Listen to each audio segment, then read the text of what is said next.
চারবার মানুষের আস্থা পাওয়া কোনো কাকতালীয় ঘটনা নয়, এর পেছনে আছে কাজ, আর কাজের পেছনে আছে দায়বদ্ধতা। ইঞ্জিনিয়ার মঞ্জুরুল আহসান মুন্সি চারবারের নির্বাচিত সংসদ সদস্য। প্রতিটি মেয়াদেই উন্নয়ন ছিল অগ্রাধিকার, কথায় নয় কাজে। স্বপ্ন থেকে বাস্তবে দেবিদ্বারের উন্নয়ন গাথা। একসময় যে গ্রাম ছিল বিচ্ছিন্ন, আজ সেখানে পাকা সড়ক জোড়া দিয়েছে স্বপ্ন আর বাস্তবের মাঝে।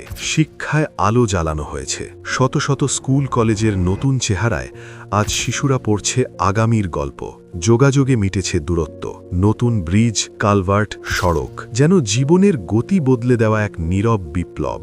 ধর্মে এসেছে মর্যাদা, মসজিদ মন্দিরের সংস্কারে মানুষের বিশ্বাস হয়েছে আরও দৃঢ়, আরও সুন্দর। সেবা পৌঁছেছে দোরগোড়ায়, পৌরসভা, ইউনিয়ন পরিষদ, শিশু পার্ক, নাগরিক সেবা এখন হাতের মুঠোয়।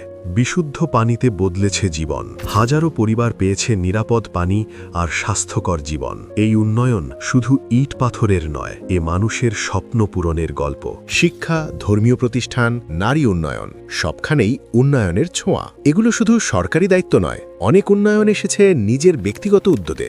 রাজামেহারে প্রতিষ্ঠিত ইঞ্জিনিয়ার মঞ্জুরুল আহসান মুন্সি আদর্শ কলেজ এটি দেখায় কিভাবে শিক্ষার মান উন্নয়নে তার উদ্যোগ দেবিদ্বারকে পরিবর্তন করেছে। গুনাইঘরে বায়তুল আসগার ৭ গম্বুজ জামে মসজিদ, স্থানীয় ধর্মীয় প্রতিষ্ঠান উন্নয়নের মাধ্যমে সম্প্রদায়ের জীবনযাত্রা উন্নত হয়েছে। জাফরগঞ্জে বেগম মাজেদা আহসান মুন্সি বালিকা উচ্চ বিদ্যালয় নারী শিক্ষায় বিনিয়োগ করে স্থানীয় সমাজের চিত্র বদলে দিয়েছেন।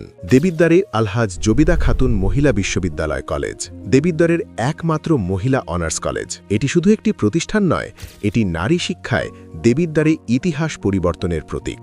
দেবিদ্বারেই আলহাজ আজগর আলী মুন্সি বালিকা উচ্চ বিদ্যালয় সরাসরি ব্যক্তিগত উদ্যোগের মাধ্যমে দেবিদ্বারের চেহারা বদলে দেওয়া হয়েছে। এই জুলাই আমাদের শিখিয়েছে, ন্যায়ের প্রশ্নে নীরব থাকা যায় না। ধানের শীষের বিজয়ের মাধ্যমে ৩১ দফা সংস্কারের পথে নতুন বাংলাদেশ, নাম দিয়ে নয়, মানুষ চেনে কাজ দিয়ে।